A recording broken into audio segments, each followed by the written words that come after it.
1, 2, 3, 4. Alive and well, I'm wide awake. Won't take your brand, I'm not your slave. You serve your God, Lord of the flies. I pity you when you meet mine. Lust of the flesh, lust of the eyes. Your bloody mouth unsatisfied. God sees the trap you set for me. He'll not be mocked, I will be free. We will not bend, we will not break. How dare you touch what God gave? We'll never give in, never give up, never back down, never surrender, never surrender. Your fear will not make me behave. I won't march in your masked parade. Your hollow threats won't shut me up. I won't bow down, enough's enough.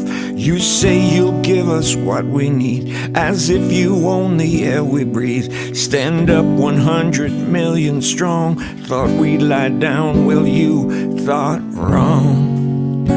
We will not bend, we will not break. How dare you touch what God gave? We'll never give in, never give up, never back down, never surrender, never surrender. Though I walk through the valley of the shadow of death, just keep going, keep on going. Jesus with me every step. Just keep going, keep on going. Walk through the valley of the shadow of death. Just keep going, keep on going. Jesus closer than my breath. Just keep going, keep on going. Alive and well, I'm wide awake. Won't take your brand, I'm not your slave. You serve your God, Lord of the flies. I pity you and you mean mine. Lust of the flesh, lust of the eyes. Your bloody mouth unsatisfied. God sees the trap you set for me. He'll not be mocked, I will be free. We will not bend, we will not break. How dare you touch what God gave?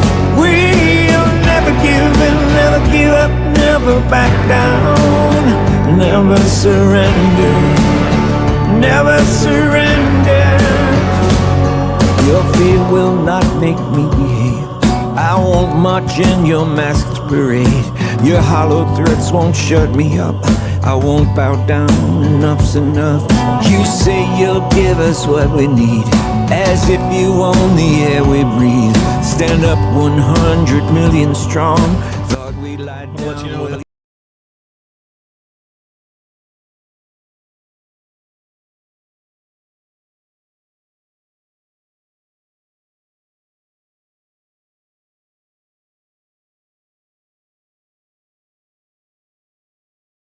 Sorry, my mouse has a back button on it, which is terrible. But we're still not supposed to be live for a couple minutes, so I'm gonna start the intro over again. No skin off my bones. I enjoy it. Here we go. 1, 2. So this is the chance for everyone to let everyone know that we are going to be live in 5 minutes from this point. I'm not your So we'll be a minute or two You late. serve your God, Lord of the flies. I pity you when you meet mine. Lust of the flesh, Share the lust links. of the eyes. Share the Your links, people. bloody mouth unsatisfied. God sees the trap you set for me. He'll not be mocked, I That was an will odd start. be free. My apologies. We will not bend. Take this time to share the links out. We will be hot here in a few minutes. We're going to be a couple minutes late because of I have to take the back button off my mouse. So enjoy the opener. Never surrender, never surrender. Your fear will not make me behave. I won't march in your masked parade. Your hollow threats won't shut me up.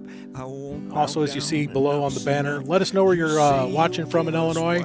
We'd love to know what cities you're from. If you're outside of Illinois, let us know as well. And get those links and start circulating. We're going to let this build for a little bit. We need to let everybody get in and get their seats and get a cold drink opened.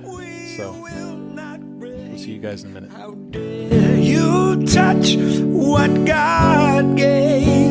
We'll never give in, never give up, never back down, never surrender, never surrender. Though I walk through the valley of the shadow of death, just keep going, keep on going. Jesus with me every step. Just keep going, keep on going. Walk through the valley of the shadow of death. Just keep going, keep on going. Jesus closer than my breath. Just keep going, keep on going. Alive and well, I'm wide awake. Won't take your brand, I'm not your slave. You serve your God, Lord of the flies. I pity you and you mean mine. Lust of the flesh, lust of the eyes. Your bloody mouth unsatisfied. God sees the trap you set for me. He'll not be mocked, I will be free. We will not bend, we will not break. How dare you touch what God gave? We'll never give in, never give up, never back down, never surrender, never surrender. Your fear will not make me behave. I won't march in your masked parade. Your hollow threats won't shut me up. I won't bow down, enough's enough. You say you'll give us what we need, as if you own the air we breathe. Stand up 100 million strong. Thought we'd lie down, well you thought wrong. We will not bend, we will not break. How dare you touch what God gave? We'll never give in, never give up, never back down, never surrender, never surrender. Oh, I walk through the valley of the shadow of death. Just keep going, keep on going. Jesus with me every step. Just keep going, keep on going. Walk through the valley of the shadow of death. Just keep going, keep on going. Jesus closer than my breath. Just keep going, keep on going.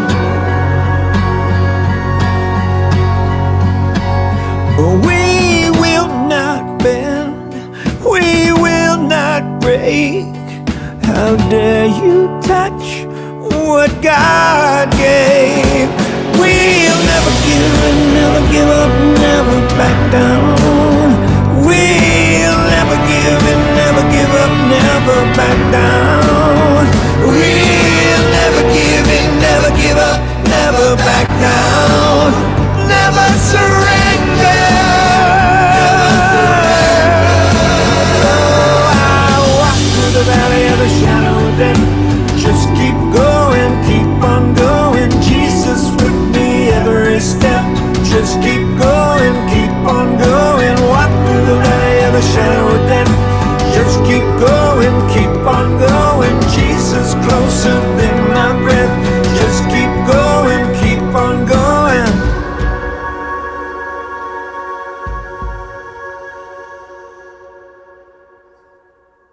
Hi, everyone, and welcome to Rebuild Illinois, where we get to talk about how we, the people, take charge and make Illinois a great place to live again.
everybody.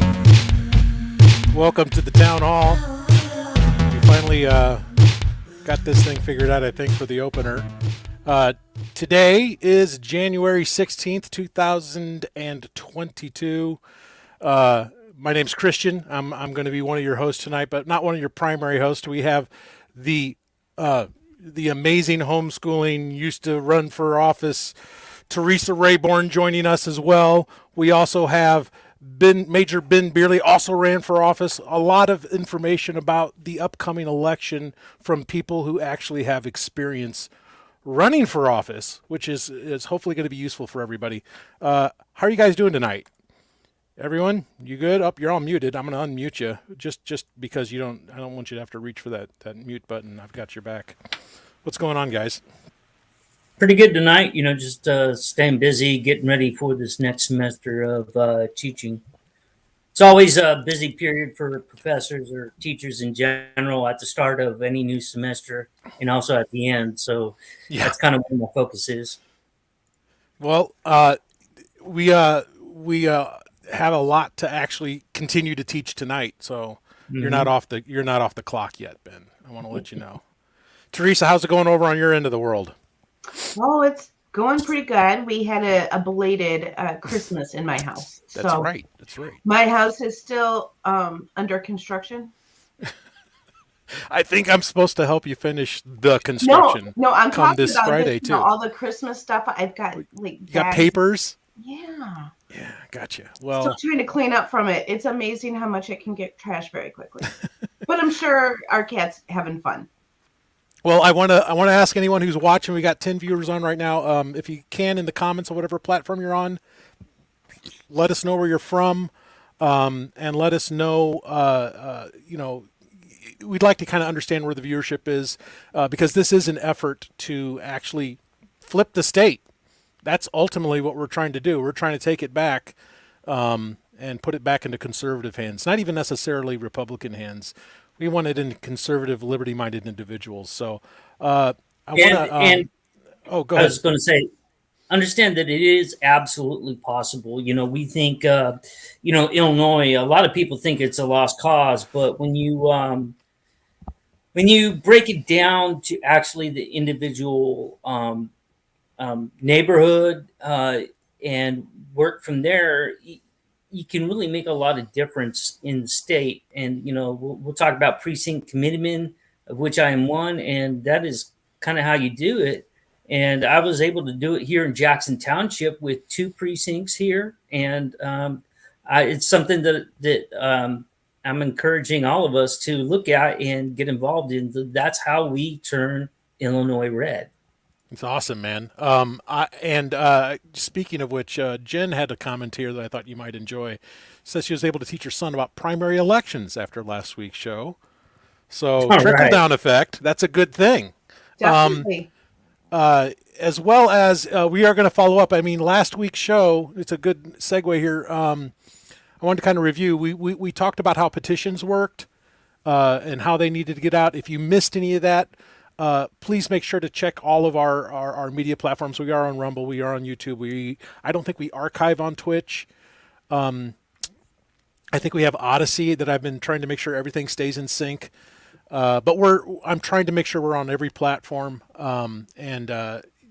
If you check out episode 15, this is where we start this process of trying to educate you guys about what needs to happen in order to, through the electoral system, take this state back. We talked about the primaries coming up on June 28th, which is very interesting. We're realizing now, we spent at least 2 hours in research today together prepping for the show and realizing it's a large field and it's only getting larger. So we break this down into sections, and just one of the sections, we actually talked for well over an hour, and we're like, okay, we got to stop because we need to focus on what the show is actually going to present to you rather than all this. Yeah, because we easily got in the weeds real fast. Yeah. We could talk probably 5 hours a day on this, and especially with your breadth of knowledge, Ben. Welcome from Plainfield. Glad to have you from downstate. That's good. Plainfield's downstate. Am I wrong? That's right. No, it's Oh, actually no, Plainfield's up here in the burbs. I'm an idiot. That's okay. That's my job, is to be the idiot. Maybe while from you- where you're at. Yeah. No. That's Yeah, like people but everything thinking is that downstate. county. Why am I is in thinking Southern Plainfield? Illinois. Where's Plainfield at? It's kind of west of Bolingbrook. I need to pull up like the map again. It's a big state. West and northwest of Bolingbrook is kind of the Plainfield area. So we're glad to have you here. Make sure you let your friends know that are in this former land of Lincoln, the land of Lincoln logs, the Pritzker Valley. Let them know that we're on here, and we're going to be trying to educate you guys and give you guys the tools, the armament to take this thing back, the mental weapons. We also have a general election coming up on November 8th as well. I think that's all I had for the opener. And we could jump into the news for a little bit. June 28th, of course, is the primary. And folks, just to let you know, a little heads up of what's going to happen is we are going to send out invitations to all of those who are running for primaries. On the conservative side, anyway. We're gonna send out. So you're going to be able to see interviews of every candidate that agrees to talk to us. And of course, we're not looking to embarrass any of the candidates or give them any gotcha questions or anything like that. We just want an honest dialogue and give you the best opportunity to get to know your candidates and who's running for what office. So understand that that's coming up in future episodes. Those are probably going to be special episodes, so you get a chance to see here starting in the near future. Also, I wanted to point out that I'm not a complete idiot when it comes to our topography here in Illinois. We do have a comment from someone in Buffalo Grove, which is northeast of us. We used to actually homeschool up in that area. So welcome. Make sure you're telling your friends as well. And also for telling your friends when we're not here, when we're not live and you're not sharing what we're up to, we had these cards made up. I don't know if you can see those, but we got thousands of these, guys. We got one from Downers Grove. Sweet. Yay. Good on you, man. Glad to have you here with us. But just drop us a line in Telegram if you're on our Telegram group. If not, send us an email to rebuildillinois@gmail.org or rebuildillinois.org@gmail.com. I think I have a banner. I can put that up so you guys can write that down. There it is. Drop us an email. Let us know an address we can ship these to you. We'll try and put as many as we can in an envelope without like over-stamping it. And get these off to you. But these are very useful because what we have on these cards here isn't just our pretty logo, which is actually it's our first season's logo, which is a little out of date. But on the back, let me bring that up full for you. Little QR code takes them right to the link. I think that actually goes to our link tree. And you have a place where you can put your Telegram name here so that people know how to get in touch with you, because we're about building community around this effort, because we know that it's the people that actually hold the power in this state. And, it also talks about us being live weekly on Sundays at 7. So I guess we can never change that, guys. Sorry. We're dedicated. Until these cards are gone, we're going to be live on Sunday at 7. And I got a box full of them. Well, and remember, we were talking about doing those interviews and everything with the candidates. That I think some of those are going to be considered special. There we go. Special edition shows, so that we can stick to educating you on Sunday nights on how you can get involved and all of this stuff, so that you can join us in taking back Illinois and rebuilding it. We need to get the grassroots going. Right. And really what we're trying to do is basically enable you. We're here to support you. It's not going to happen because of what we're doing. It's going to happen because of what we activate you guys into doing. So to get to that, we're only 3 people. We can't do this all ourselves. This is just what I'm good at doing. And hopefully what we're doing is I'm taking the amazing minds of both Ben and Teresa and letting them help educate you guys on what is necessary to what steps there are to take in order to do this. So we do have some news. Ben, you had something for us first, and I believe... Okay, well, we've got two points of news for this week, just trying to stay abreast of what's going on. One is a Supreme Court case, and Teresa's going to cover that. The other one is a bill that is currently trying to make its way through our illustrious U.S. Congress. It's passed the House of Representatives, and it's now in the Senate. And if I pull up, let me just pull it up because I know I'll mess it up. It's the Freedom to Vote Act, which it'd be better if it was labeled the Freedom to Commit Fraud Act than the Freedom to Vote. But unfortunately, that's what's there now. And so this bill, the Freedom to Vote Act, which I would love to argue the name, like I said. Do I have the right media up for you, by the way? I have to ask. No. No. I'm like, this doesn't match at all. I had it all queued up, but you go Anyway, ahead. I'll let you do. this is Senate Bill 2747. Okay, if Yep. if you want to pull it up, 117th Congress, first session, Senate 2747 will get you that bill. If you try to read it, I will let you know that it is 594 pages. And Teresa said something that was kind of important in the run up to the show. And any bill that is that long, you know there are problems with it, because you got to ask yourself, how is it possible to pass a bill that long and expect to understand everything that's in it? You're going to miss things. And even we've seen that with the Affordable Care Act, which is well over 1,000 pages, that had stuff hidden in it that Democrats didn't even know what they were voting for when they did, and had to go back and take back out. So this bill is 594 pages, and currently Senator Fluff and stuff, I can't think of his name, the Senate majority. What? Schumer. Yeah. Yeah. Honorable. It says honorable, but I don't know on his little. Anyway, so Senator there. Schumer, who is the Senate Majority Leader, is threatening to get rid of the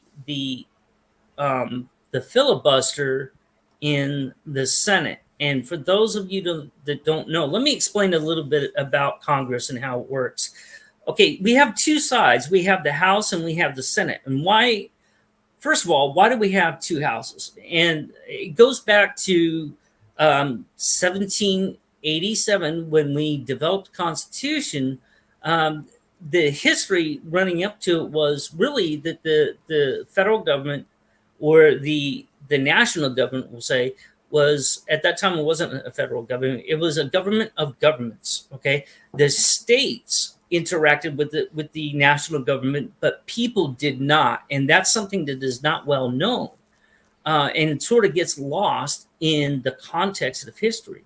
The other part of that then is, obviously, then that meant that states also had an equal say in what bills were passed or denied, and so small states like Rhode Island had the same say as large states like Virginia. And when it came to rearranging this and making the relationship between the people and the national government, it didn't kick out the relationship with the states. In fact, it kept it. And so this is why we end up with a bicameral legislature. The House of Representatives represents the people, and the Senate is supposed to represent the states. Another way to think of it is this way: the House of Representatives represents the majority vote. Okay. Dude, when you brought that up earlier, my mind was blown. Actually, it's Which something. one? It's something about it's about the structure that I didn't fully understand. It's that when you talk about the Senate and the House, we have one senator, right, and then we have all these representatives for all the two senators, and we have all these representatives for the House, and it's this concept of the popular and the minority, and having that balance between the two. I'm going to let you expound on that, because you cut me off before that, so let me explain that. It's awesome. My mind was blown. Okay. And I loved it. So we live in a republic. We don't live in a strict democracy, and let me tell you why that's beneficial. Okay, because understand that Socrates was voted to death. Okay, and this is in Athens, Greece. Under democracy, there was no judiciary. They voted there in the legislature, and they voted that he needed to go ahead and drink the hemlock and kill himself with that drink. Okay, so that's what a democracy is. Really, it's called mob rule. And while we favor, if you will, majority rule, which is why we have the House operates, its rules and its structure are set up to operate under majority rule because we do have those democratic features. However, the difference between a democracy and a republic is a republic also protects minority rights. So those in the political it's the balance minority, between the two ideas. It's beautiful. it is. Those in the political minority still maintain their rights and cannot be then tyrannized by the majority. And the Senate represents the political minority as far as, you know, the protection of them. That's why the rules are different between the House and the Senate. And the filibuster is one of the ways that they protect the interests of the political minority. So people often complain about the gridlock in Washington. Well, that's by design. It's actually a feature in order that only those things that both houses, both the majority and the minority, agree to, then only then will things get passed in Congress. And that way we have a much freer society that protects the liberties of everybody, not just those who happen to wield political power at the time. So Chuck Schumer is threatening to end this by ending the filibuster and other rules that protect the political minority in order to pass this vote, air quotes, voting rights bill. Okay. Really what he's trying to do is codify or legalize the way that the election happened in 2020, you know, with all the irregular counts, the messing with the voting machines, the bringing out of election ballots after the election judges and poll watchers have left, all that stuff that happened. We know it happened. You know it happened, despite what the mainstream or lamestream media may say. We know that this happened. And so this bill tries to codify it. And there are a couple things. I couldn't read the whole thing before the show. 594 pages. Oh my gosh! Yeah, let me just give people let me give them a quick peek at this. It's insane, really. But yeah, here's so a couple things to point out. Okay, a couple things to point out. One, it requires that states allow for automatic registration of every individual unless they affirmatively decline to be registered to vote. So that means you have to make a conscientious decision to decline to be registered to vote. Number one, okay? Number two, there's a protection in the registration. And by the way, you're supposed to go to your motor vehicle authority to get this done.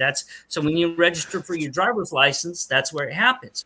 Number two is protections in there for those who register to vote who shouldn't have. Essentially, it assumes that it was just an error on your part or the part of the voting, the registration authority, and you're given a free pass. You're breaking up a little bit. I want to point out it's 592 pages here. Then we get a blank page. Thank God, we get like a reprieve. So 593 really isn't. It's 593 pages with a cover page but it's still a monstrous bill. And while he's frozen, I would like to point something out. Schumer would not be trying to get rid of the filibuster. Like he said, the filibuster does protect the interests of the political minority. Now, if Schumer, he's not an idiot, okay? Right. He may have issues. Well, he's taken advantage of the filibuster plenty of times.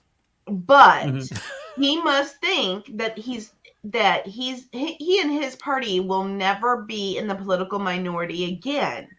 Right. And that's scary because he's saying, oh, I'm not going to have to worry about having that filibuster protection. So let's get rid of that. so we can make sure that we will always be in power and those nasty Republicans will never get in power again. Let's make Party sure they don't politics. even have a voice as a minority. Right. Because So- if he was playing fair, he would say, well, we shouldn't do that because, next time we may be in the minority. No, he's fully intending that they will never be in the minority again. That's what he's banking on, is that, hey, if they do this, but we know that this has happened in the past where they did pull what's called the nuclear option. That's the Democrats pulled it, and they did restrict the use of the filibuster. And then when Republicans came in power, they did it to reverse a couple things, and Democrats screamed like there was no tomorrow, like the world was burning down. So it's like when we do it, it's okay, but when you do it, hey, that's not fair. Right. Okay, so let me go back. Let me cover these 4 points. Okay, let me cover the 4 points I was going to cover real quick about this bill. Go. Okay, so I talked about one, it's automatic registration at the Motor Vehicle Authority. Number 2, it's assumed that if you weren't supposed to be registered to vote, that it was an error on the part of the Motor Vehicle Authority. Right. Number 3, they want to allow for online registration for people to vote. Automatically, and right? Number 4 is you can select to receive a mail-in ballot automatically. And right. It's all about automatically. They're basically and putting this in that. Then from then on into the future, ad infinitum, without end, is then you will receive a mail-in ballot for the rest of your time that you vote. Now, those 4 things taken together are the things that we had severe problems with. Fraud throughout the country. I think you're having some internet issues there, Ben. I'm going to let you get a little more. I want to take one quick comment and let your internet catch up real quick. Friend of ours from Patriot News Network says we need a postcard bill act. If it can fit on a postcard, it can be passed. Well, and to be perfectly honest, as someone who has actually drafted legislation, that's not always possible. Now, I had over 30 bills and solutions on my website, and some of them were that small. But there were some, like how to overhaul, basically the Obamacare repeal and replace, which was called the Freedom Health Bill, by the way. Healthcare is very big. It's very broad. And so to fix that would have taken quite a few pages. But still, every single one of my bills was under 50 pages. Right. I think if a bill is 100 pages or more, it should automatically be put in the wood chipper. Right. So Ben, you got cut off there due to your internet, which is soon going to be changed, I'm sure. But I'm working to replace my internet provider. I know. I got your back on that. I'll come help you on the install. Thanks. So the point being, though, these are all things that we know are problematic, and they are so ripe for abuse without any kind of oversight or responsibility that it would essentially codify election fraud across the United States in every single state. So that's why really when we look at that, we got to realize the problem that this bill will create. And that's why we're seeing this fight in the Senate side, which, by the way, has 50 Republican senators and 50 Democrats. And any bill then that's split 50-50 would go to the vice president then. But if the minority side, in this case, the Republicans, want to filibuster it, they can. And that's why Schumer wants to eliminate the filibuster. And the filibuster would essentially kill the bill. The good news is this. There are 2 Democrat senators that say, hey, we like the bill, but we are not going to vote to get rid of the filibuster just to pass it. And one of those is the Democrat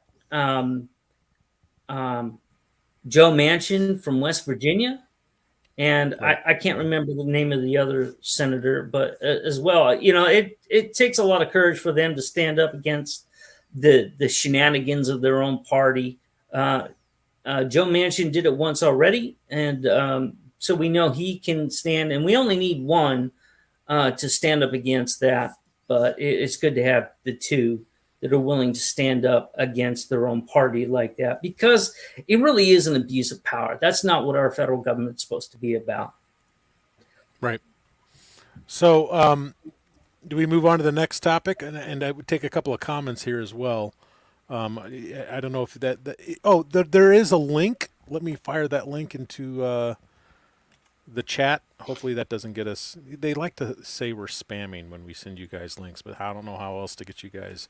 This was the article that Ben had posted, so feel free to read that where you can. We do have some questions. GPAR had a question here about how do we change Chicago? I don't know. In Halo, the game Halo, there's this term referred to as glassing. Is what? Which is glassing. Essentially, it refers to nuking a city. Oh, I hope. Yeah, that's not. no. Okay.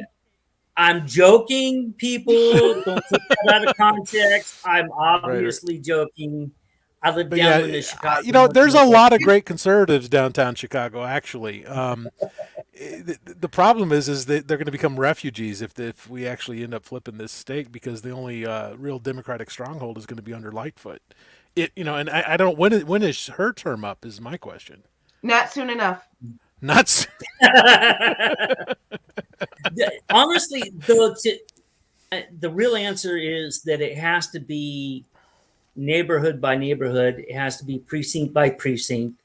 That is the only way that we're going to make a change. And short we're going to do that a little bit later about how to do that. Chicago from Illinois and making was that, it. Teresa?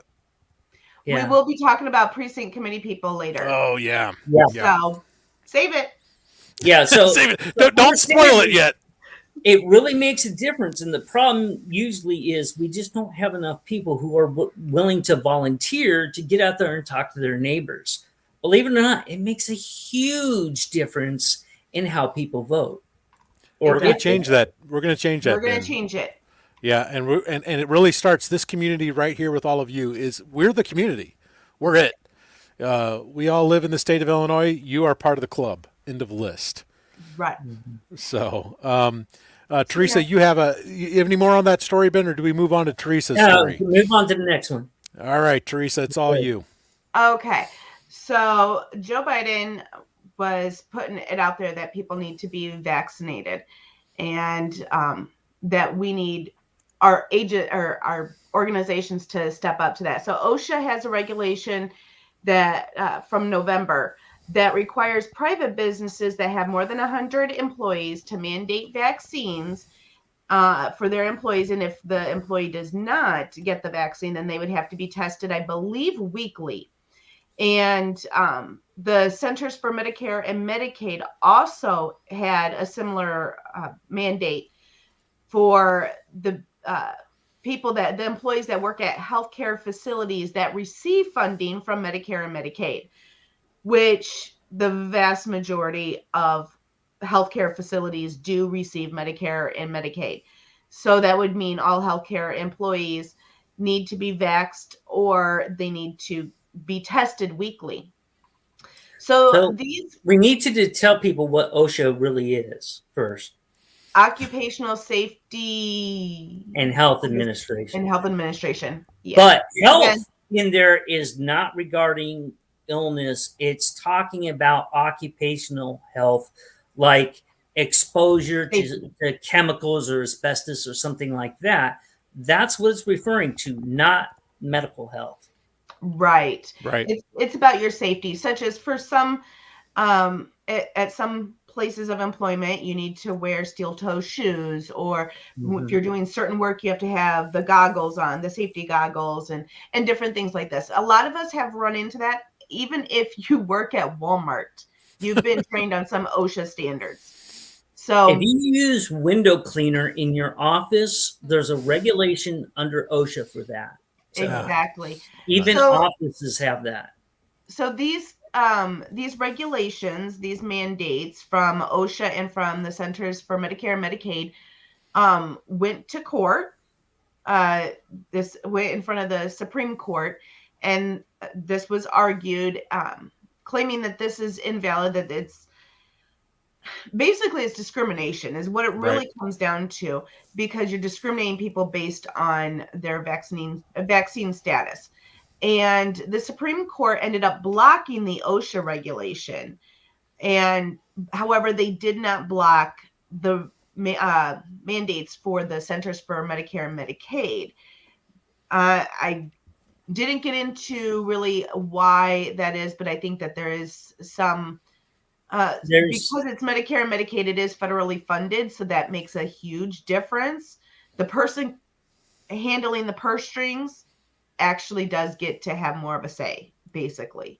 It's called cooperative federalism. Exactly. Right. Where now, it's because they're not forcing people to do it. What they're doing is saying, if you want this money, this is what you need to do to get that money. Okay. Right. Versus saying, well, you must do this thing, which is what OSHA did to businesses with 100+ employees. Two different ways of going about it. And it really, what's not a question here is whether or not the vaccine mandate is legal. It's whether or not these organizations have the authority to issue the order they did. Well, if you look at it, for the Centers for Medicare and Medicaid, they were saying all these healthcare facilities that already receive funding, they've been receiving funding even before COVID. So they're already getting this money. And basically the Centers for Medicare and Medicaid said, we're going to take that money away we're not going to give it to you anymore if you don't do this. So what they were relying on was being threatened. That's one thing. But then with OSHA, they were saying, oh, well, we've got this extra money. We're going to give you a bonus if you have this regulation. And so that was basically you're paying the businesses to mandate all of this. But the bottom line on all of this is that this did not come from Congress. That's one thing that keeps getting missed in this whole argument. This came from the Biden administration, not from Congress. And this would have affected almost every single worker in the United States, unless you work for a very small company or work for yourself. This would have affected whether or not people can have a job, provide for their families. This is very basic to our existence. And Congress is supposed to be the one making laws. And yet Biden's administration was going above and beyond that, which makes me wonder if this would have stood, if the Supreme Court would have sided with OSHA, why do we even have a Congress? If a president can make a change that affects everyone, then what's the point of Congress? We are paying each member of Congress $174,000 a year in their salary. And depending on their position, it can actually go up. If they're like the majority party majority leader or minority leader. But that's not all they get. They also get basically what amounts to an expense account of $1.2 million per member per year. So when you add this all up, that's about almost $750 million a year. Wow. Almost $1 billion for Congress. And the president's just going to bypass Congress and make laws himself. It's nuts. Well, that article that you had cited, I will share with everyone if they want to read up on their own. It did come from the mainstream media. I apologize, but we are trying to keep you guys informed on at least the direction that all this is taking right now. Yeah, sometimes that's a good counter, though, to show that we are, we're not just a right-wing sounding board, but we're looking across all. I mean, I don't mind being called that, Ben. Yeah, it offends my professional. It's when they use the word alt in front of right that I start getting pissed off. Yeah, it's nuts. And by the way, I'm the one that provided those articles. But so I could tell you the argument for regulation, but I could also tell you this, that the writing of the Constitution never included regulation. It never was a feature in our federal government for a very long time. That was not meant to be the design. If there's an impact on the people from the federal government, it was supposed to come through the legislature. That's why it is called the most powerful branch in the federal government. So, I mean, Teresa's right on the money that the larger issue here is, why do we have these regulating authorities that are creating rules that we are supposed to follow, when there's honestly very little input from Congress when it comes to actually developing these, and the amount of say that Congress has in this? Yeah, they have some say, but it's minimal. It really is. And a lot happens under the radar that, so forget, like I said, I can explain that. I can explain, but the truth of the matter is, it was not supposed to be a feature of our federal government.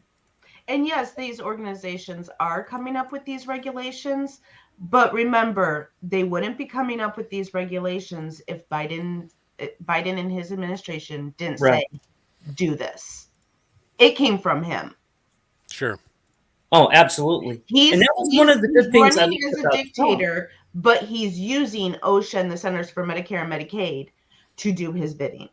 Well, I want to let you know. A lot of presidents do that, unfortunately. A lot of presidents do that. I want to let you know, I'm going to interrupt. I'm failing at doing my job and keeping us on track. We normally try and split this show up into 4 blocks of 15 minutes, and we're at 47 minutes, and we have my goodness. Okay, let's get. But then again, to be fair, I did steal about 15 minutes in my bad opener, which I'll have to trim off. I apologize. Yeah, Christian, it's all your fault. It normally is. So the next thing that we're going to be jumping into, I think actually we're going to be throwing to Teresa here, but we are going to be actually moving on from our little non-evergreen news section into we need to start teaching and informing you guys what is coming up. And so the first thing that we're going to be covering tonight is federal positions up for election. So yes. Well, we have this a little bit divided. We, like Ben was talking about, the 2 chambers of Congress, the House and the Senate. But we actually have both. All of the House seats are up for re-election, just like they are every 2 years. And we do have a Senate seat that is up for re-election. I changed it to Illinois, by the way. I want to make sure people understand. We care about federal positions up for election in Illinois. There you go. Right. All right, keep going. So there are 17 House seats and then 1 Senate seat that's up for re-election this year. 17. Here in Illinois. Right. And so we want to go ahead and go into those. But some of you may not understand what the difference is in what they do. Ben, did you want to cover what different positions do? Okay, well, I covered a little bit of the difference, the purposes of the 2 different branches.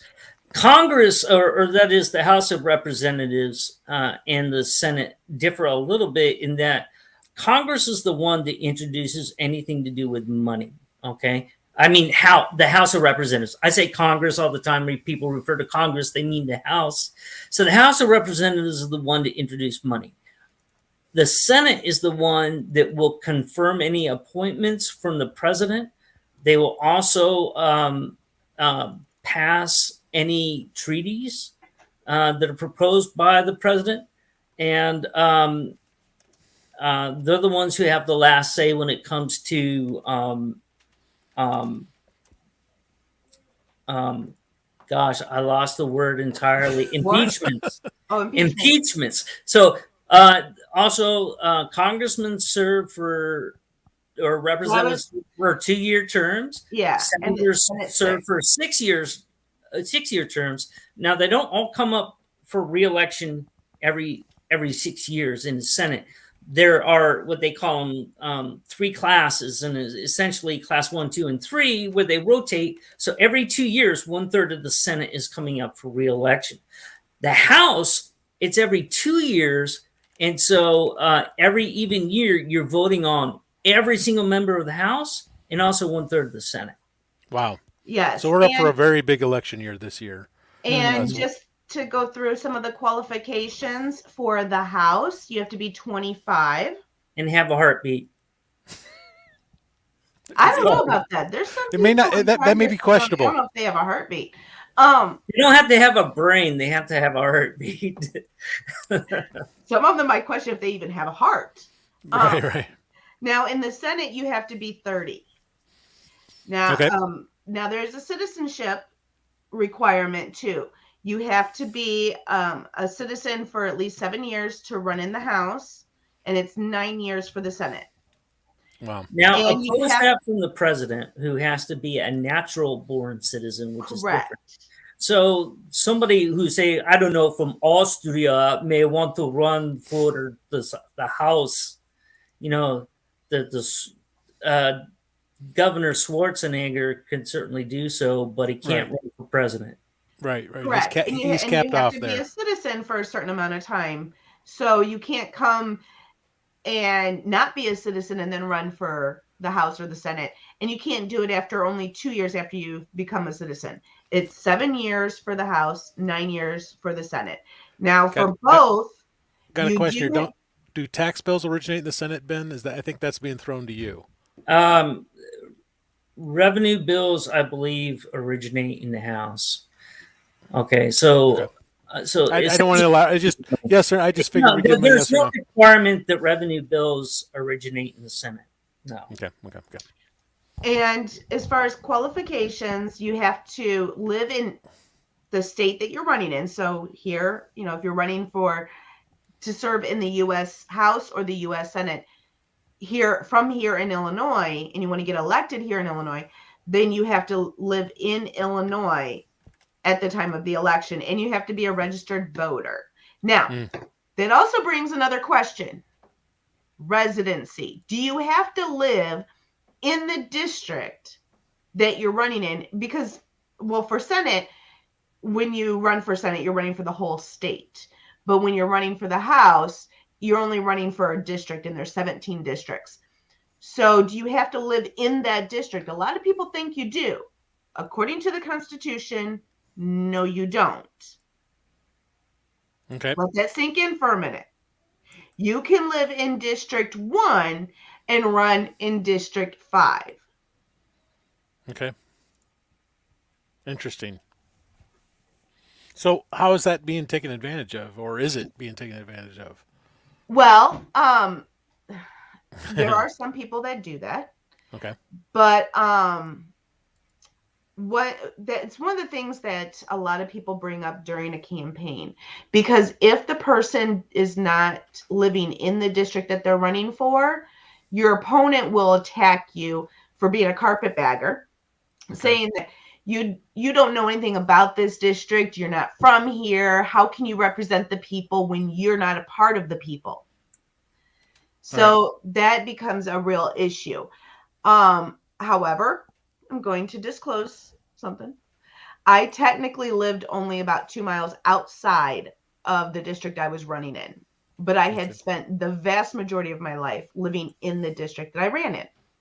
So technically I was a carpetbagger, but everything I knew was from that district. That was where all my family, friends, where I had worked, where I had built a business. I mean, everything I had done was in that district.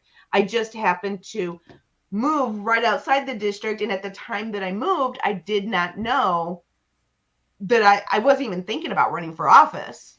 Right. So, and plus they changed the mapping every 10 years. Well, oh my gosh. The gerrymandering is insane. Yeah. We'll get into that in a moment as well. We're going to show you a little bit of that. So, do you have the board so we can look at the private chat real quick? Yeah, he's giving you some. He's passing notes in class to you. Just answering the question about revenue bills, which is taxes. The Constitution in Article 1, Section 7 says, all bills for raising revenue shall originate in the House of Representatives, but the Senate may propose or concur with amendments as on other bills. So, but it has to originate in the House, just like spending bills. Okay. All right. Great. Well, I think I'm going to take a couple of quick questions here. Also, I want to welcome. One other thing. Go ahead. Since we did deal with impeachments a couple of times, yeah. Impeachment, the vote to impeach starts in the House. And then the Senate holds the trial. Yep. But we should all know that because we've seen that happen a couple of times because some people were just wanting to be mean. From our own party. Mm-hmm. Well, let's go into what we have available in the U.S. Senate. How's that for a starter? Let's cover, since we've kind of covered some qualifications. Now, did we cover qualifications for House and Senate? Yes, because okay, cool. That's where I said for House you have to be 25, for Senate 30. For your citizenship for the House, you have to be here for 7 years. Well, let's take a look at the Senate positions that are open right now and kind of what the field looks like in this primary coming up. Currently, we have kind of an interesting situation here. We have Duckworth, right, running again for her own seat, and she's the only Democrat running. Oh no, we had another one. No, you found another one. That's right. Thank you, Teresa. So we were putting a lot of our research into one tool, which was which one were we looking at originally? It is the Ballotpedia. Ballotpedia, and Teresa, being who she is, the homeschooling mom with the superhero cape, decided to go right to the FEC filings and find out who's actually on. FEC stands for Federal Election Commission. Right. So, but we added Nicole Walker is also a Democrat running currently. Now, these can still change, right? I mean, is that a proper assessment? Yes, these are just people that have at least filed that they're intending to run. A few of them, if you pull that back up, I think it was for the Republican side, Bobby Piton, Peggy Hubbard, and Timothy Arview have actually filed their financials. Okay. How much money they're bringing in. With the FEC, you don't have to report how much you're taking in donations and how much you're spending until you hit $5,000. Once you hit that $5,000 threshold, you have to show everything that you're bringing in and where it's going. Okay. All right. Good to know. So really what we're dealing with right now is we have a pretty full field. We have 7 Republicans and a Libertarian running against 2 Democrats. And that's even with one Republican that's dropped out, right. Rob Cruz. Which one? Well, Rob Cruz dropped out. Right, right. Yeah. And our intention, hopefully, he's a good guy too, by the way. I believe I'm speaking for everyone here. I think our intention is to get as many of these candidates in for interview. They may not be part of our town halls. We'll probably do those in exclusive interviews and be posting those as we get them. But we want to find out kind of what their platforms are, kind of what they want to do, and at least get 15 minutes with each of them so that you get some access to them, including our Libertarian candidates, including our independent candidates. Honestly, if there is a liberty-minded Democrat, we'll interview them as well, to be completely honest, because if you paid attention to a couple earlier shows that we had done, Ben had pretty eloquently pointed out that what we're trying to do is bring everything back to a center of liberty. We can go in either direction on the political sphere, but if we're not aiming towards liberty, what are we left with, man? Mm-hmm. Right. Not a lot. And out of those names right there, I think between the 3 of us, we've met most. We know a good half of them. Yeah, I think, definitely. at this point. Yeah. So I think those are going to be pretty easy to set the interviews up on. So we're looking forward to actually having those conversations. I know at least 2 of them I've talked to on the phone extensively. So I don't know the accuracy now, of this, but the one of House our of Representatives comments, then. Is that accurate, Ben? Yes, Is he actually, if running? you go over Oh, okay. go He over switched to the over. the section of the board that Mm-hmm. has Congress, Okay, let's take a look at that. So, okay, were you able to because that is over there. find all Rob Cruz. the members of Congress? I mean, those running for candidacy. These are all just the confirmed Senate at this ones. point. Yeah. So, sorry, I got to leave the comments up. Let's take a look at the House next, Yes, right? and that's by district. We have Yeah. 17 districts. Now, this has a pretty interesting point that I'm gonna hand over to Ben. He shared some pretty interesting information. Because when you was talking earlier about we have like this defense of the minority and we have this majority rule mentality and we have the balance between the two. When we have this minority being protected, that's why we have a lot of representatives. Is that a correct way of portraying that, Ben? Well, really, in terms of, I was talking about procedures in the Senate at the time and in the way it's set up, to give equal representation to the states, et cetera. But one of the things that you're talking about, the protection of liberty, and with having 435 representatives in the House of Representatives, what that does, what it's supposed to do anyway, the intent was that there are so many people there from so many different backgrounds, is that it will be hard for them to form a strong coalition that will tyrannize or outrule the rest of the membership of the House of Representatives. I think that's so it's based on population. And the point is that's all based on population, correct? And we have a very interesting statistic that's happening here in the state of Illinois. Yeah, there are different interests in the South, and they're on the North. The East and the West have different interests, agriculture versus industry, et cetera, et cetera. So, we need to get on though with the which I think the interesting point here is, I asked Ben, how many districts are we dealing with in the House of Representatives here in Illinois? And he says 17. He says we lost a district this year, and we're down from 18 to 17 because the state of Illinois is bleeding people. We have lost population. So we have lost a district seat. And we almost lost and it's important to note, we've actually lost 10 seats since 1970 to 2020. We've lost 10 seats. We've lost one in every single census since 1970. And this year we lost one. It was questionable whether we were going to lose two or not, because we have been losing population left and right. Now that I know, I'm surprised we didn't lose two. Well, and get this. There were 6 other states that lost a representative this time. Okay, and we have other states like Florida and Tennessee and Texas that are gaining seats. And it's all about where the population is moving. Of the 7 states that lost a seat, only 2 had negative population growth: West Virginia and Illinois.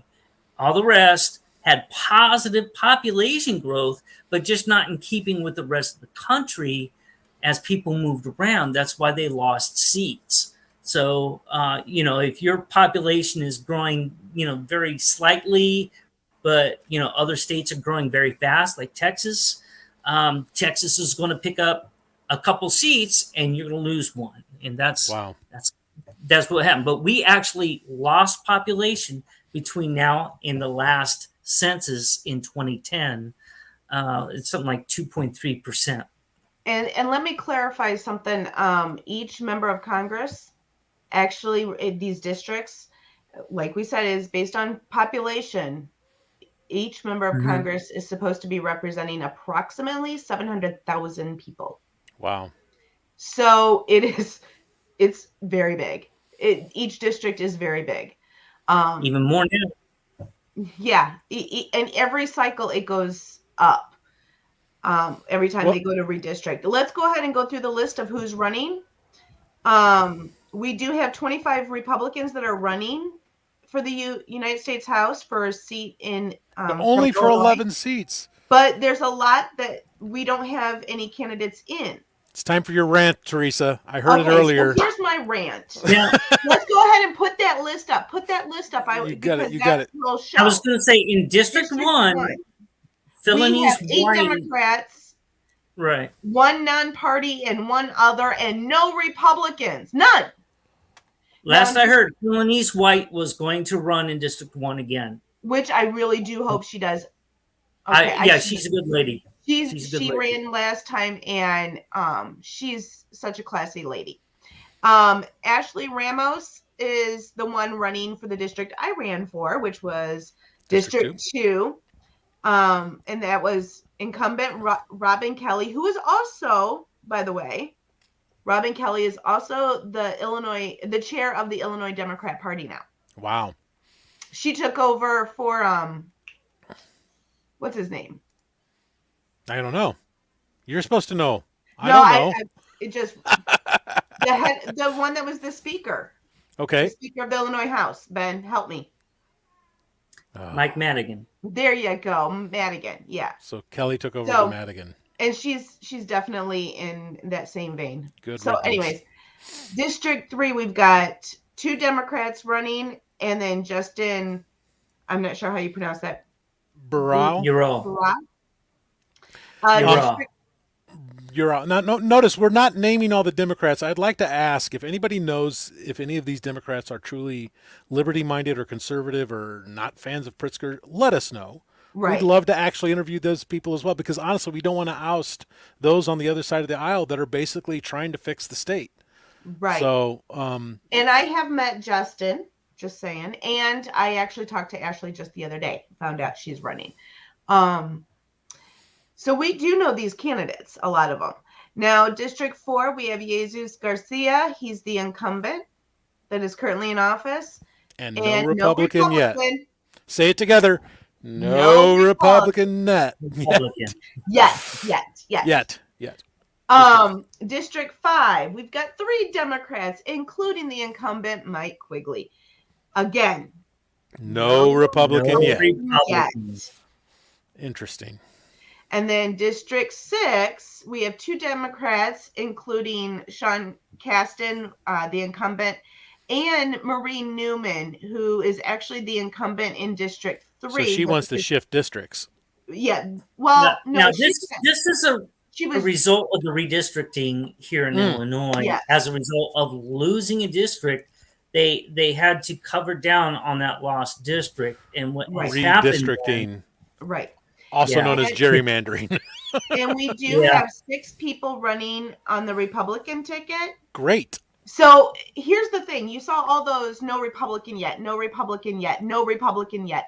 We see this every cycle. We get 5 or 6 people running for the same seat while other seats are left. Preach, girl. Preach. Yeah. Some of these people, please shift. We need to remember the requirements. Remember the requirements. Look, if you're listening to this show, I'm going to say 90% sure that you would do a better job than AOC. Okay, so come on, people. Yeah, these are federal level positions. Yes. Yeah, so. we have a 20-something-year-old socialist bartender who is who's now a representative. All right, moving along. We're on District 6. We got 14. We got how many? 17 districts 17. to go over here. So 11 more. Yeah. Let's okay, go. so now let's go to. So we have Rob. There's your Rob Cruz. Yay. Nikki Conforti, Catherine Shea, which she ran last cycle. Keith Picot. Is it Picot? PQ? I don't know. Gary Grasso, Scott Richard Casper. One question before we move on. If you win, do you have to move to the district that you win in? Yes. G-Pars. You do? No. From a state perspective, yes. But from the federal perspective, I'm not sure. No. Okay, there you go. Good to know. There we go. All right, moving on. District 7. Okay, you have to live in the state, but you don't have to live in the district. Right. Right. You can get called a carpetbagger, but that's it. You're going to get called a name. Now that is different if we were talking the state level for the Illinois House or the Illinois Senate, Right. which we'll get into next week. Then you would, but not for the U.S. House or the U.S. Senate. Okay. Well, obviously the U.S. Senate, you're going to be here anyways. You have to be in the state. For District 7, we have 2 Democrats, including the incumbent Danny Davis. And again, no Republicans yet. Now, Gotta say it faster. District 8, 3 Democrats, including Krishnamurthy. I never have been able to pronounce Krishna. Yeah. We'll just go Krishna. Raja. Krishnamurthy. But we do have Peter, who's in the race. So we've at least gotten see, that's what we should be. We're going to try and get him on for an interview. Per district. That's what we want to see. Yeah. And I'll explain that in just a minute. But let's go on down to 9. Maybe 2. Janice, she's an incumbent, and so far no Republican yet running against her. District 10, we have 3 Democrats. We missed our opportunity. District 9, no Republican. No Republican yet. Yeah. District 10. And then Brad Schneider, and we do have Joseph Severino, and running for the Republican ticket. Obviously, the ones in red are Republican. The ones in blue are Democrat, in case you didn't figure that out already. District and then 11, we have Bill Foster, who's the incumbent, and we have 3 people running on the Republican ticket. Catalina Loff, who ran last time. I'm sorry? That's German. I know that one. Lauf. Catalina Lauf. And Krishna Bansal. Bansal or Bansal. Michael David Pierce. Okay. And then for District 12, we have 1 Democrat. We do have a Republican running. That's because he's already the incumbent. Okay, great. So we do have a Republican seat. Yay. District 13, well, of course, District 12 with Bust. I'm not sure. District 13, 2 Democrats, and again, no Republican yet. District 14, Lauren Underwood, who's the incumbent, and then we've got 3 people running against him: Jack Lombardi. We know 2 of them. James Murder and Michael Coolidge. So again, getting almost too much. And let me go back up for a second. Go back up to 14. Okay. I think all 3 of us would probably agree that Jack Lombardi and James Murder are both excellent candidates. Absolutely. Don't know the other one. Mm-hmm. But we need both in office. I would love to take them both. Yeah. So yes, we need both. So how do you shift from one to the other? But we're going to get to that. I know you're leading up to that part of the argument. So let's get back into it. So, and we actually, almost all these races that have multiples, we need everyone who's on this list in red to be holding office. I agree. So 15, we have no Democrats. We do have Rodney Davis, who is the incumbent for District 13, again, been redistrict. Mary Miller, who is the incumbent for District 15. Interesting. So they're kind of arguing over the position. They're going to be running against each other. Okay. And then District 16, no Democrats. Incumbent Darren LaHood is running, plus Michael Stephen Rebrush and Gene Kaprosky. Okay. And then District 17, we have 7 Democrats. Wow. Esther Joy King, which she ran last time. Teresa Marie Pfaff. Yeah. And Corey Allen. Great. So those are the candidates so far. But if I could be like a kingmaker, I would sit down with all these people and say, okay, some of you need to move to, need to switch, not move physically, but you need to get out of running for that district and run for this other district. We need goodness, at least District 6, right? Yeah. Right. Some of them are just, and we have the same thing. Everyone wants to run for Senate or governor. Right. How many people we got running for governor now? We actually have another. We have Man Cow Muller now running for governor. That ought to be interesting. Yes, and I would- geez, It's almost the like magic question. Are we going to reach out to these candidates to run in other districts, or is anyone going to reach them?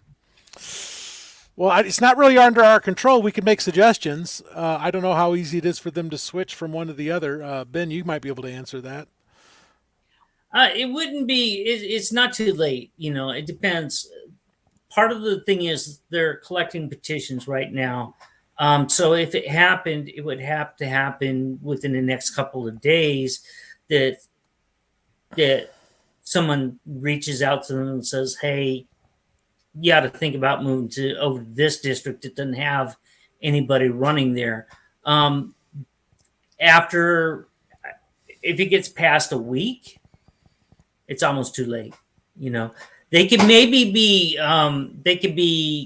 nominated by a party caucus after the primary, but not. They wouldn't be able to get on the ballot for the primary. So all of those districts are actually here on this map. We will send you this link as well in the chat. But here are all of our districts right now. If we click on one right here, we can get information on that district. Sherry Tiki asked, "Is it possible to switch districts after they have filed?" No. Because you've collected petitions from that district in which you are running.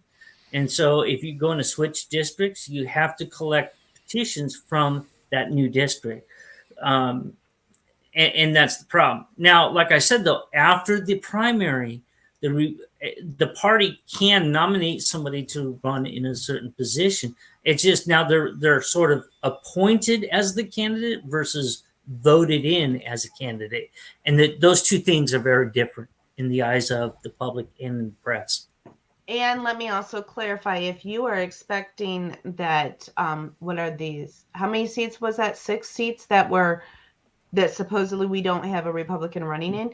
If you think that the party is going to come and nominate someone to go in after the primary, don't hold your breath. Last cycle, we had 18 seats, and we only had people running in 17 of them. Wow. So there was 1 seat for the House where there was no Republican running, period. Well, and that's for a federal office. So you can find that. I am going to post in the chat that Google map that has all the district information. That's available for all of you to look at and understand what's going on, as well as now we said Ballotpedia was not up to date, unfortunately, but we do have everything that's going on with the ballot right now in Illinois. We will share that with you as well. Those links are in the chat where you're at.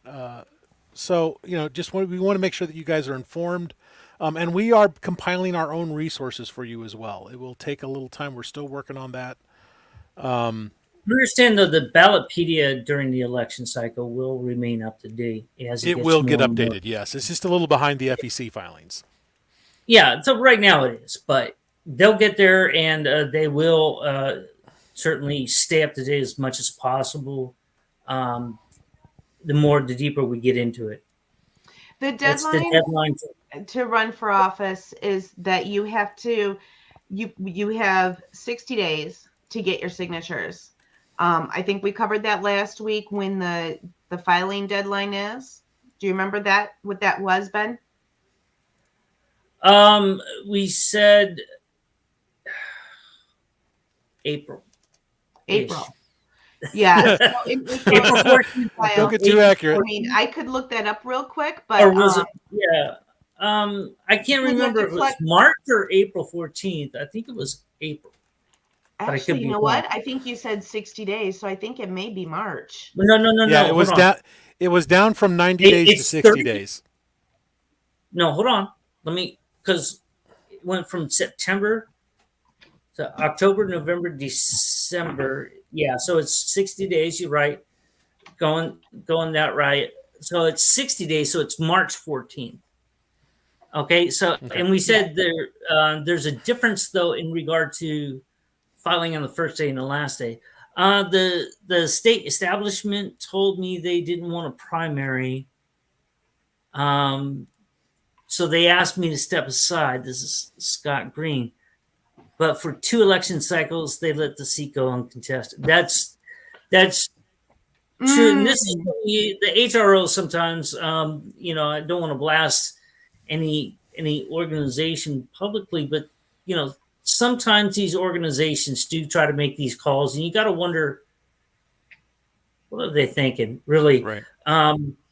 It's one thing to have 2 people running for a seat in a primary versus 6, where it gets a little ridiculous, but certainly, hey, 2, let them run, man.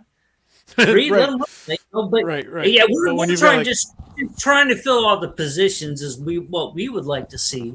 But hey, man, Republican organizations, look, if you're on this, you may have your favorite. If that's the case, shut up and let them run. Okay. Right. Just stay out of it. Your business is to help people get elected, not to pick favorites. Well, and one of the reasons why we really don't want to have too many people running for one seat is this gets into kind of political theory. But what happens during a primary is, let's say Ben and Christian and I are all running for the same seat.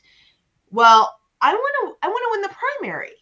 I want to beat them out. So I'm going to. You're going to waste resources trying to basically or compete expose against some negative stuff about them in order to get my name out there and ahead, so I can win the primary. And they're going to do the same to me.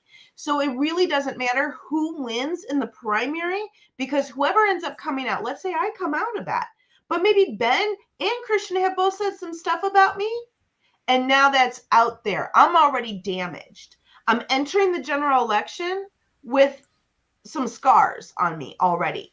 And now, it doesn't foster future opponent, collaboration either. And my Democrat opponent now has ammo to use to attack me. I mean, if you're a bad person, that vetting process is actually supposed to be there anyway. I mean, that's not necessarily all negative.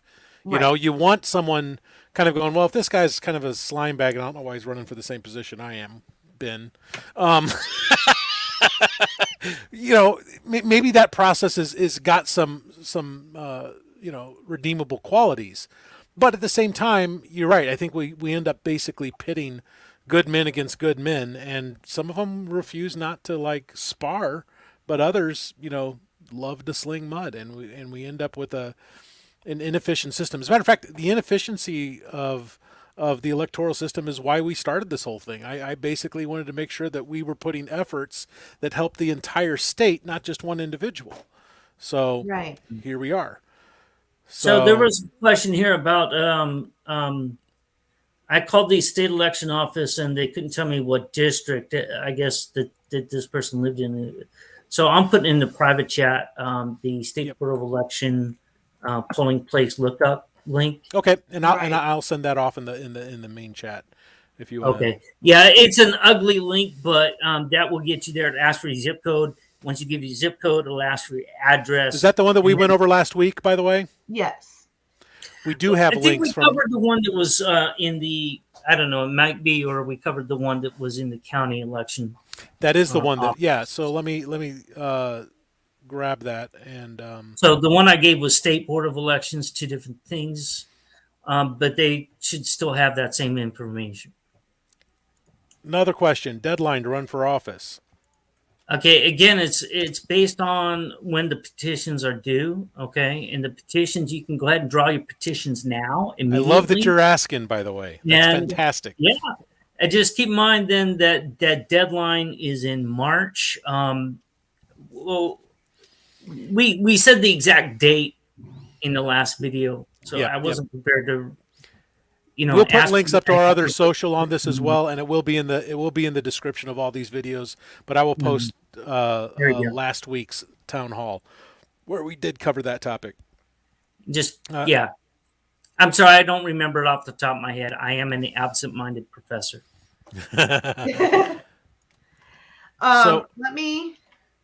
I'm looking here. Okay, this will work.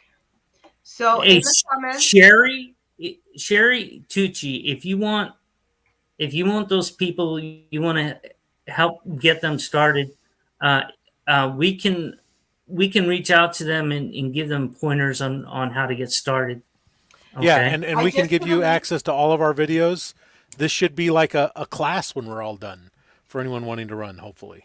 And I just put a link in there, which starts out with elections.illinois.gov. That link will take you to the 2022 candidates guide. So that will have all the documentation, whatever office you're wanting to run for. Go to that, there's a table of contents. Go to that page, whatever page it is. Yeah. And it'll tell you all the documents you need. And on the document, when it lists the documents that you need, like maybe it's Form P10, you click on Form P10 and it will give it to you. Yep. So that is your first place to go. Share it with everyone. We need people in these running in these seats. I'm glad we're activating someone. It's cool to see that right now. Yeah. Oh, Yeah, and thanks, you gave us a nice segue here. That is our next topic, actually, Sherry. Right. And So- we're running long, so we need to make this about precinct committeemen kind of Yeah. short. Yeah, it'll be short, But, and I mean, we're going to do it is a. very important, but we got maybe 10 minutes that we need to talk about this in the show. So, Good. So, precinct committeemen, understand that these are the most local folks that they are. You're not in the limelight as much as, say, somebody who's even a county board member or anything like that, but you're out there in your community knocking on doors or calling people on the phone, just being friendly and helping people get elected, really. Also just having conversations with people to help them understand. Number one, help people understand they're not alone. Right. Hey, you don't like the way the school systems? Don't think for 1 second you're alone. I can't tell you names because legally we can't share information we have, election information. But when I go talk to people, I go have 20 conversations and I know I can count the number of houses and be like, you need to understand in this area right here, you're actually in the majority. You're not in the minority. You're not alone. That's what those liberals want you to think, those leftists, Right. because they want you to stay home. Exactly. They don't want you to vote. They want you to get involved. So the precinct committeemen are the ones who can help do this. And it's really easy to become a precinct committeeman. There are a couple things you want to do. One, you do need to pull a petition packet from your county's website. You just type in like Will County elections. I'm in Will County. So type in Will County elections, get the website, and there's at least for Will County, and I'm sure the same like in DuPage or Cook County, it's candidate services, and there's a petition pack and usually a candidate's guide that you can select. And by the way, we are going to try and get all these resources on our website for you as well. Yeah, that's and coming. We'll go more into depth into like what a precinct committee person does. But also, okay, so you need a petition packet immediately. Understand you don't have to get hundreds of signatures. You have to get 10. Okay? So it's really not that hard. Just go takes talk less than an hour. Yeah, it's really easy to get on the ballot. Then you know what? People vote for you and you kind of feel good. And it's good that you're on there too, because we can talk later about what that benefits your community and Illinois. Above getting people to vote Republican, it does more for the party organization to get the right people in the organization. Yeah, it's now 7 there. What they did is because of COVID, they decreased it down to 7. Wow. Well, they did that. They decreased it because they decreased our time by a third. Oh, okay. Yeah, we went from 3 months to 2. By a third. Yeah, so they reduced the requirement by a third. That's what happened there. Okay, so the other thing you need to do, get a hold of your county chairman in the party for which you're running, okay? I think he froze for a second. Okay, for a precinct committee person, let's just go over the qualifications, because there's only 3. United States citizen, registered voter, and you have to reside in the precinct that you want to represent. Now, let me also clarify, we call them precinct committee person. However, if you are talking about in the city of Chicago, they're not referred to as precincts, they're considered wards. So you would be a ward committee person rather than a precinct committee person, but you have to live, again, also in that ward. So you have to live in the precinct or ward, be a registered voter, and U.S. citizen. That's it. Get your 7 signatures, which, just to give you an idea on how easy that is, if you're married, your signature number 1, your spouse's signature number 2. You have any adult kids living with you? There you go. Now you're already halfway done. Go to your neighbor's house, maybe go to a second or third neighbor's house, and you're done. It's that simple, guys. I hit my word limit, so it dropped me. He's on a short leash. Yeah. So, now, I do want to mention something about precinct committee person real quick. This is probably one of the most, what I would say, powerful and influential positions that you can run for. Nobody really knows your name too much. You're kind of behind the scenes, but you're working in your precinct to educate the voters, register new voters. You get to try and recruit people to be election judges, poll watchers, and you may even come across one of your neighbors. You say, you know what, this person would be really great to represent us as a commissioner or a county board member. You get to be involved in that decision-making process and connect them. Not to mention, you get to meet candidates. So you can have some influence by talking to candidates. Those people in your precinct, in your neighborhood, will know you better than any candidate. Right. Okay. And if you say don't vote for that person, they won't vote for him. Okay. Exactly. I this is something I've just learned. They've asked me, which one do you like? And if you have a preferred candidate, you can sway them pretty easily. And like I said, it's because they know you and they get to trust you versus, a lot of people, if you're bringing their petition around, they may not sign because that person hasn't come to their door, but because you brought that petition, they might sign it because they know you and they know if you're bringing it, then they'll sign it. And that really benefits that other person. So understand that, you're not in the news, but you're known to the people to who it matters. Right.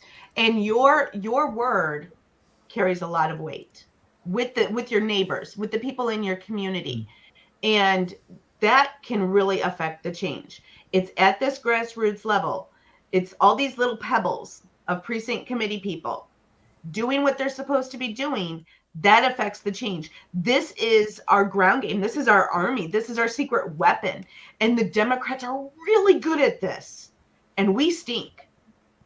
I'll be honest. Well, we're trying to fix that. I'll be honest. I hit 43, I think, before I even heard the term precinct committee person. And in all those years, even though I registered to vote and started voting when I was 18, no one had ever called me. Right. No one had ever knocked on my door.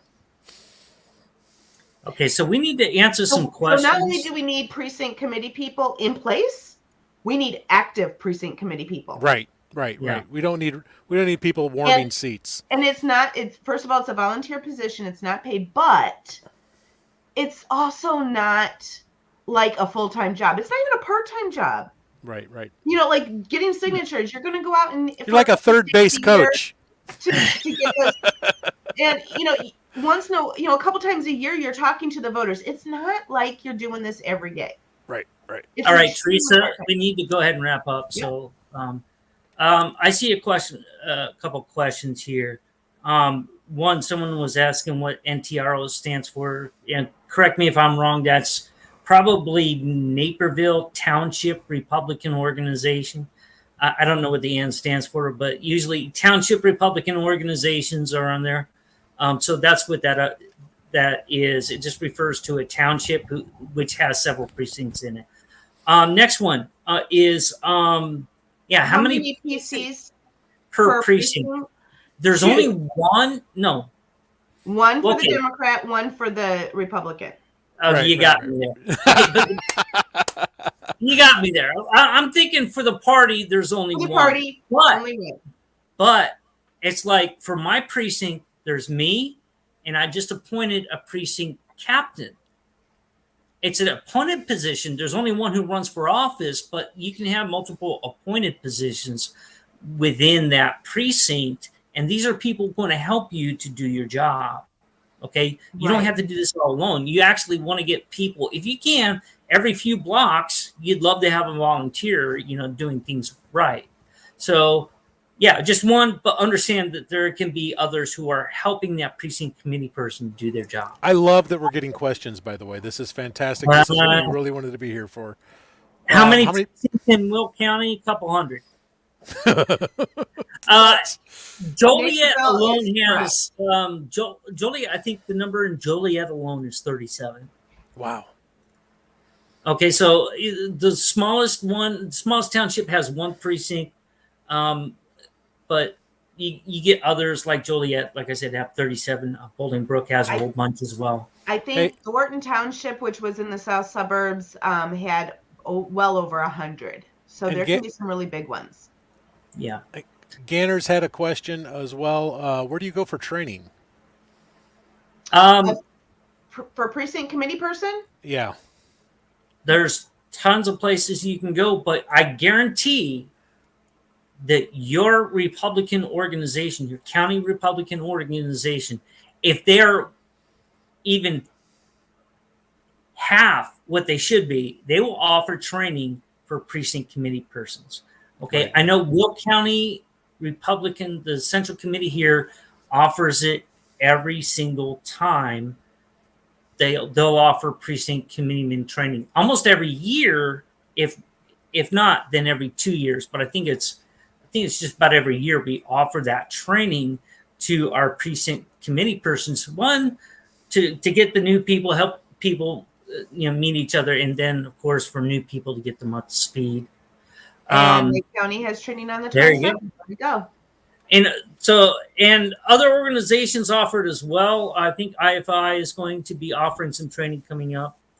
Well, Ganner's, I'm going to let you close this section out. We're going to spend a lot more time on precinct committee people, but Ganner's wants to know where you begin. We're going to do a whole episode on precinct committee people. Again, that link that I put in earlier for the 2022 Candidates Guide, there is a section for precinct committee people, and it will show you the petition. Print off go get that document, print it off, sign it, get your spouse to sign it, get a couple of your neighbors to sign it, get your 7 signatures, and you're done. But you can't file. Well, precinct committee. Carol's good people. Yeah, go ahead. Yeah, Carol. Do you, do you, let's see, for precinct committee person, where do you file that? Well, we'll get into that on another episode. No, you know what? We'll It do says that. it says Okay, in the candidate guide. It does. Yeah, First come things back first. next Sunday. Go ahead. First things first, find out who your county central committee chairman is, okay, and contact them. Email them or call them and introduce yourself and say, hey, you want to get involved at the precinct level, okay? If there's already precinct committeemen in your precinct, you can fill in an empty precinct nearby. That, and also you want to get a hold of, again, like Ben said, your county Republican Party chairman. And you can also, even if you don't want to go for precinct committee person, definitely tell your county GOP chair that you want to help circulate petitions and you need petitions for the candidates in your area. Talk to them, get these petitions, and let's get signatures for these candidates so we have we have a choice. Right. Right. I don't want to see a 50 single signatures, spot. They won't get on the ballot. There's a couple. I think someone was saying ICI or something like that has. I said IFI, which is Illinois IFI. Family Initiative. Is pushing to make sure that there are no empty spots in any of these seats.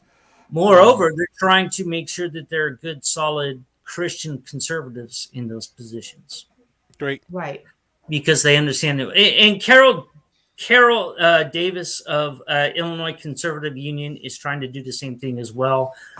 So those two organizations are great places. They're great resources as well. And we are. By the way, I want to point out that tonight I'll spend the time and update our link tree. There's a lot of groups. There's a lot of people on Telegram. We are organizing like crazy on Telegram. There's a lot of resources for you. There's a lot of echo chambers too. Don't get me wrong, but there's immense amounts of information being shared without censorship, without anyone bugging us, that we can actually get things done effectively. So I encourage anyone who hasn't gotten on Telegram yet to join Telegram. Join us on our Telegram channel. Let me pull that up for you real quick. This is our Telegram channel, t.me/Rebuild Illinois chat. That will get you in contact. You can talk with us directly. All of us are on there. We're all admins on that group. And we also do have an email address. We check that not as occasionally as our Telegram. Telegram's our central hub. But we will be putting together, like I said, I want to put together, there's groups of Telegram chats talking for precinct committeemen for different counties, and they're organizing by county. And so those will be in our link tree, which that is there. They're not there yet tonight. I have not updated it probably for almost a month and a half. So I will go through and refresh that. I've been doing a lot of cleanup in that arena. But that was the longest block C we've ever done, guys. Congratulations. All right. That was fantastic. And just to let everyone know, your homework. Oh, here we go. Contact your local county Republican Party chair and ask them what petitions need to be circulated, because you want to help circulate petitions, and you want to know if there's any precinct committee person seats that you could run for, if that's what you want to do. So those two things, definitely get going on the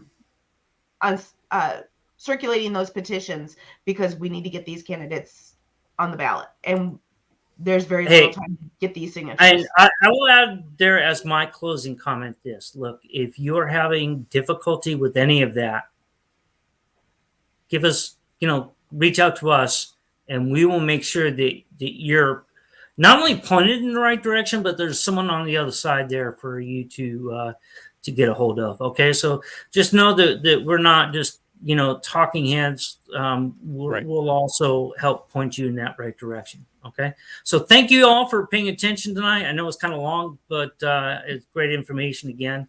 And remember one more thing: 292 days till the general election from today. We got our work cut out for us. It sounds like a long time, but it's not. It'll be here before we know it. It's going to go fast. So thank you for joining us. We'll be here again next Sunday at 7 p.m. Tell people about us. Like, subscribe, do all the stuff that you're supposed to do on socials. We will be back again next week. Thanks, Ben, for being here. I appreciate you so much. Thanks, Teresa, for being here. Really great job on all that information, and we look forward to bringing more of this to you again. We're working hard to make sure that we can rebuild Illinois. Alive and well, I'm wide awake. Won't take your brand, I'm not your slave. You serve your God, Lord of the flies. I pity you and you mean mine. Lust of the flesh, lust of the eyes. Your bloody mouth unsatisfied. God sees the trap you set for me. He'll not be mocked, I will be free. We will not bend, we will not break. How dare you touch what God gave? We'll never give in, never give up, never back down, never surrender, never surrender. Your fear will not make me behave. I won't march in your masked parade. Your hollow threats won't shut me up. I won't bow down, enough's enough. You say you'll give us what we need. as if you own the air we breathe. Stand up 100 million strong. Thought we'd lie down, well you thought wrong. We will not bend, we will not break. How dare you touch what God gave? We'll never give in, never give up, never back down, never surrender, never surrender. Oh, I walk through the valley of the shadow of death.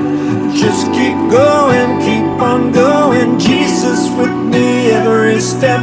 Just keep going, keep on going. Walk through the valley of the shadow of death. Just keep going, keep on going. Jesus closer than my breath. Just keep going, keep on going.